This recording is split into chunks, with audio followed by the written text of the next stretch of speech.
अपनात्मा वही स्थिति आज हमारी थी। हमने अब इस काल की भांग गणी पी रखी है सभी ने। कबीर साहब कहते हैं, कबीर ये माया अटपटी और सब गट आण अड़ी, किस किस ने समझाऊं या कुआ भांग पड़ी। एक ठेके पर दारू पी के चाहे 10 कैंडिडेट आ रहे हों और सारे की एक जैसी गतिविधि एक जैसी बोल ऐसे ही चाल पाओगी।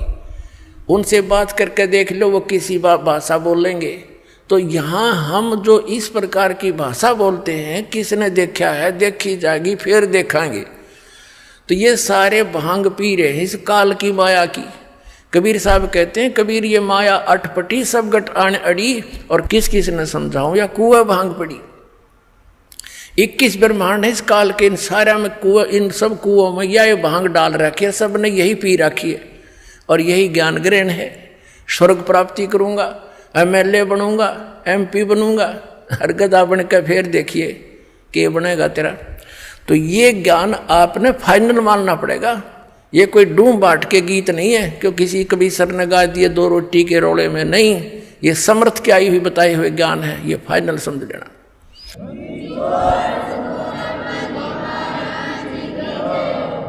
अपनात्माओं, अब मार्कंडेय ऋषि की स्थिति देखते हैं।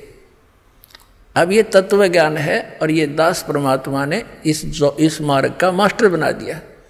अब दास चाहता है कि आपको भी ये ज्ञान दूं, आप भी खुद दृढ़ हो और अन्य को भी समझाने की चेष्टा करो, या नाम दिलाओ ला करके। अब जैसे ये कहते हैं ना समाधि लगाओ, और हम ये भी सुना करते थे हजारों वर्ष तक महापुरुष समाधिस्थ रहते थे।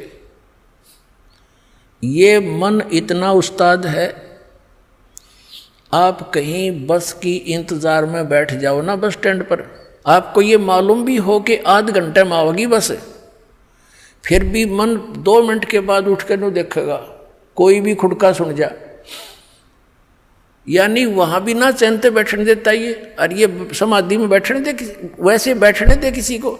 जैसे आप सिनेमा देखने जाते थे, अब तो नहीं जाना है, तो उसमें 3 घंटे का पता नहीं लगता क्योंकि उसमें नए नए सीन देखने को मिलते थे, और 3 घंटे ऐसे कट जाती। वो मन की खुराक थी, वहाँ आराम से टिका रहता है, और 3 घंटे वो खत्म होगी रही जल्दी खत्म। टाइम देखा पूरा 3 घंटे लग गए, जैसे 10 मिनट। अब जो ये समाधि लगाने का ढोंग करते हैं, इनके विषय में सूक्ष्म वेद में बताया परमात्मा ने कि डंब करें डूंगर चढ़े, अंतर झीनी झूल, और जग जाने बंदगी करे, ये बोवे सूल बबूल। जैसे ये देखे होंगे संत साधु पहाड़ पर या टीले से पे ऊंचे स्थान पर बैठेंगे वृक्ष के नीचे, और समाधि नो बैठ जाएंगे आसन पदम लगा के। तो दूर से दिखेंगे वो कौन बैठा है, नगर वाले देखें भाई महात्मा बैठा तपस्या करे, फिर लाइन लग जाए उड़ा माथा टेकनी आएगी। तो परमात्मा कहते हैं डंब करें, डंब माने लोग दिखावा पाखंड करते हैं, आडंबर करते हैं। दंब करें डूंगर चढ़े, ऊंचे स्थान पर बैठेंगे, और अंतर झीनी झूल, अंदर न्योकी नो को बदे, और जग जाने भक्ति करे, यो बोए सूल बबूल। अब मार्कंडेय ऋषि जो समाधिस्थ हो चुका था, बहुत दिनों तक बैठा था, वो क्या देख रहा था, उसने आप स्पष्ट कर दिया कि जहां मेरी समाधि थी वहां मैं डांस देख रहा था, और वहां ब्रह्मलोक के अंदर मेरी समाधि पहुंच गई थी, और वहां नाचने वाली इतनी खूबसूरत औरतें हैं तेरे जैसी, तो वहां बांदी नौकरानी थी उनकी। तो ये मन न्यो टेका रहा था इन ऋषियों का। अब जैसे पुण्यात्माओं, हमारे शरीर में चैनल लगे हुए हैं, चैनल। ये चैनल जो हैं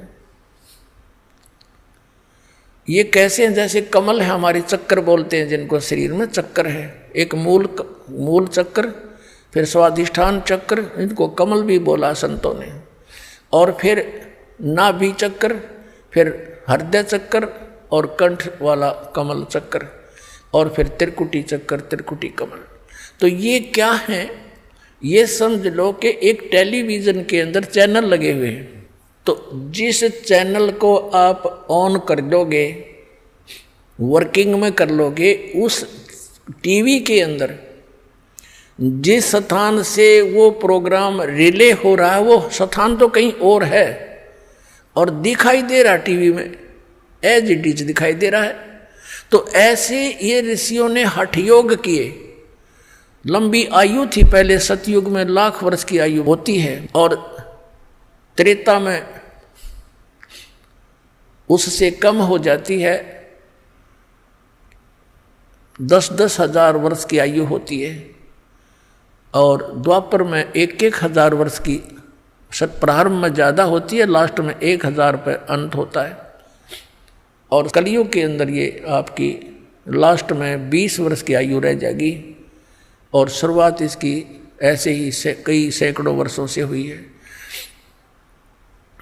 अब क्या हुआ, वो क्या देख रहा था, उसका चैनल ऑन हो गया और उसने क्या दिखाई दे रहा था, ब्रह्मलोक में डांस देख रहा था। और कभी कुछ दिखाई देता है, कभी कोई झरने आ रहे हैं, कितना कोई ऐसे सवारी जा रही है, कोई नाच हो रहे हैं, कई झरने बह रहे हैं, ये देखते रहते हैं अंदर। तब ये मन टेके ना टेकन दे इसने। अब उससे क्या होता है, ये ऋषि लोग साथ में ओम नाम का जाप भी करते थे। तो ओम नाम के जाप से और इस हठ योग से क्या होगा, ओम नाम के जाप से मार्कंडेय ऋषि ब्रह्मलोक में जागा, क्योंकि उसके ब्रह्मलोक तक की साधना हो चुकी थी।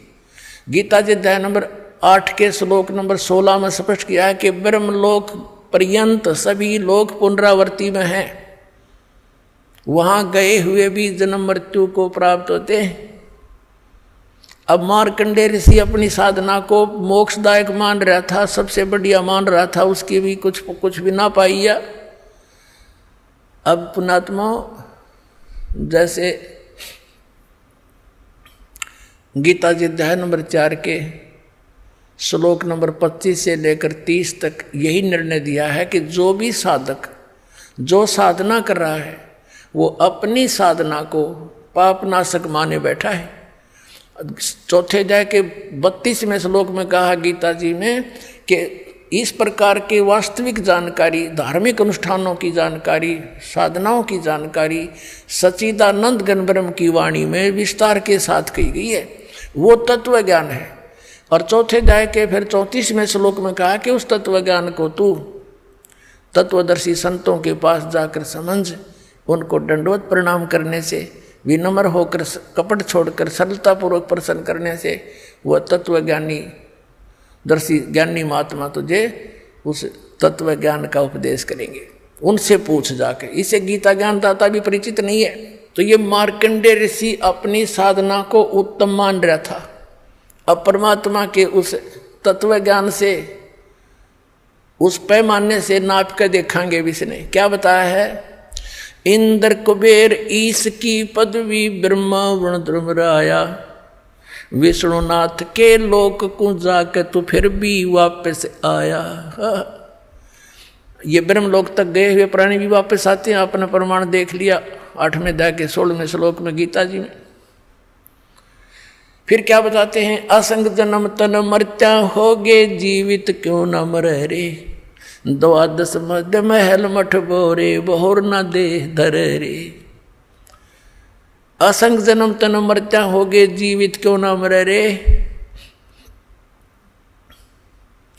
अब जीवित मरना क्या है पुण्यात्माओं, एक तो इच्छाओं का दमन करना। ये इच्छाओं का दमन कैण तो नहीं हो सकता इस ज्ञान से और परमात्मा के इस भक्ति माध्यम के साधन से, और परमात्मा का सहयोग आपके साथ रहेगा, तब ये इच्छाएं खत्म होंगी। वैसे नहीं हो सकती, इस ज्ञान से होंगी।